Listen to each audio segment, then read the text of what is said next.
So one of the ways of happiness in this world is able to notice why one can't detach from that which is generally painful and difficult to bear with. Why do we become the victim? Why do we become the sad one? Why do sometimes we become the sick person? And this is interesting in some monasteries I've been in.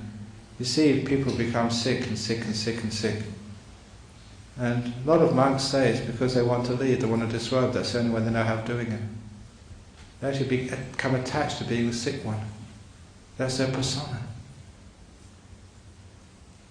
It's called ego attachment. It creates a sense of self. And this is what the Buddha, one of the things the Buddha kept on pointing to. Who do you think you are?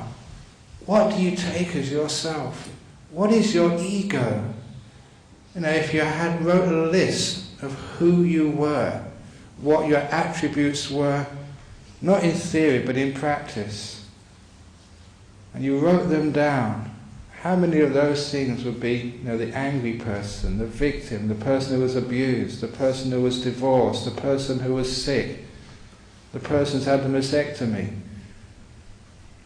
How many of you take that to be yourself? There's a problem there, because the Buddha noticed, if you identify with being that, if you become that, you repeat it. This sense of identity. It's one of the reasons why when I did go into prisons to visit prisoners, again, I never called them criminals, as you heard me say before, it's people who've done crimes.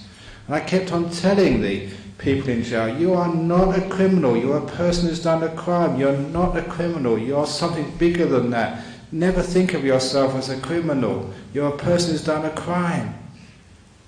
Don't identify with that terrible act which you did. If you make that sense of self with your crime, if that's who you think you are the burglar, you are the killer, you are the rapist, you become that. Which means when you get released, you'll do it again. Because that's who you are.